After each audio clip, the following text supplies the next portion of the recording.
Socialism becoming a growing threat here in America as support for socialist candidates like Zohran Mamdani are on the rise. A New York Times piece called "Mamdani's Message is Already Playing Outside New York City" reveals that voters in big blue cities are becoming more receptive to his kind of policies. The Democratic Socialist has called for abolishing medical bills, defunding the police, rent freezes, all while claiming capitalism is theft. Florida Senator Rick Scott had an idea to fly aerial ads across New York City skies over the weekend, encouraging residents to relocate to the Sunshine State and escape socialism. Joining me now is the man himself, Florida Senator Rick Scott. Senator, very funny. I give you props for the banners over New York City. And many people here in New York City that are residents are very concerned that if Zohran Mamdani becomes the mayor of New York City, it's going to be wealth destruction and property destruction. Well, first off, my heart goes out to the people that, the families of the people who lost their lives yesterday and the people that are still in the hospital in the shooting in New York City. But look at the difference between Florida and New York. In Florida, we want opportunity, okay? New York is going to reduce your opportunity. People like Mamdani, they're going to kill your opportunity. Socialism has never worked anywhere. Whether it's your economic opportunity, whether your education opportunity, whether your public safety opportunity, nobody in Florida is talking about defunding the police.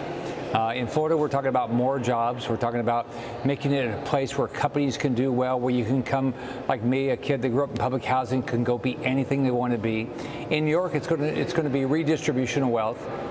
They're going to take away money from the rich and give it to everybody else, which always destroys all the wealth and wherever it happens. I mean, this never works. So from my standpoint, I hope that New York wakes up to the disaster of socialism. I hope the country wakes up from the disaster of socialism, and we go back to how this country was built on individual grit. Work your butt off, get to work, go get an education, take care of each other. Not government running everything. Well, you know, to that point, your colleague, Senator Chuck Schumer, has not been fast to warm up to Zohran Mamdani. There are moderate Democrats, even Hakeem Jeffries has had reservations. Haven't really heard from Nancy Pelosi because of this very far left progressive agenda. But I'm wondering do you think that the Bernie Sanders of the world, the AOCs of the world, do you think that they're gaining power in the Democratic Party? You're probably going to say, well, that's great for Republicans. But what exactly is happening with the Democrats right now, in your opinion? Well, first off, I think the radical left has taken over the Democrat Party.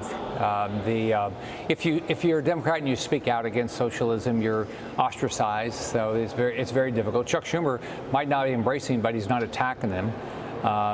It's bad for first off, it's bad for people. It's bad for the country.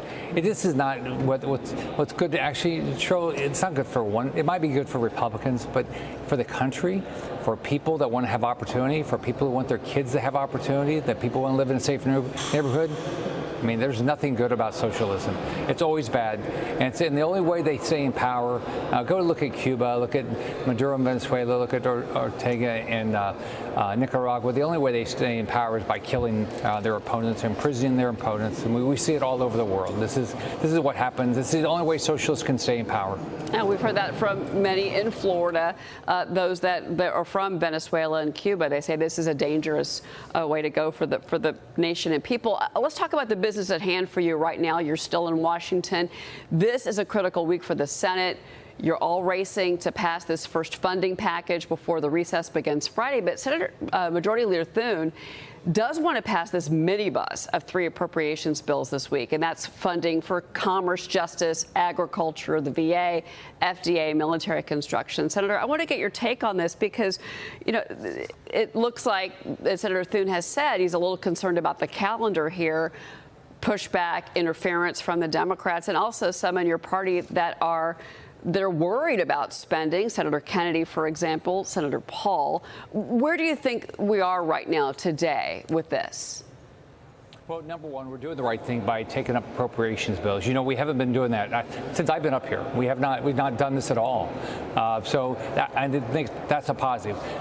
You know, what we've got to do is we've got to get to a balanced budget. We've got to reduce. We don't have a revenue problem. We have record revenues. We've got a spending problem. We've got to figure out how to get to a balanced budget.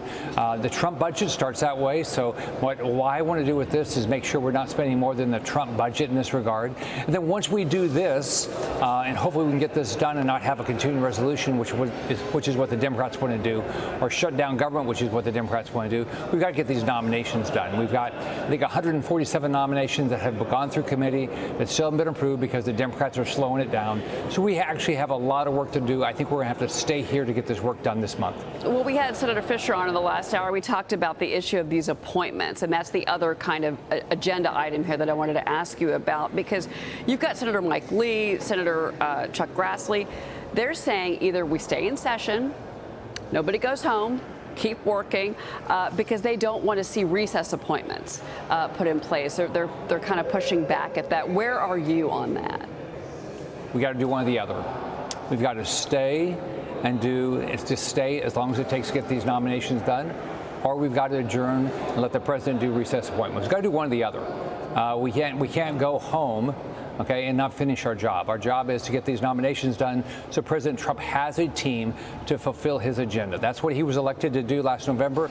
We've got to allow him to do it. It's a choice. Stay here, allow the recess appointments. That's sounds it. like you're saying stay there, I'm okay either way. but it sounds like you're willing to stay. Oh, I'll say all of August. Okay. I mean, my slogan is "Let's get to work." So I came up here to work.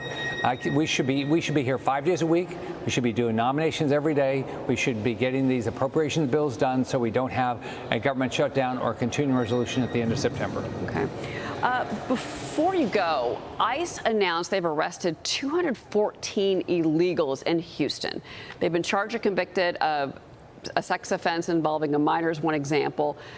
Just in the past 6 months, we've seen this. All these arrests more than what the Houston field office saw during the entire 2024 fiscal year. We've got this new Fox News poll. 59% of Americans support deporting illegal aliens charged with crimes.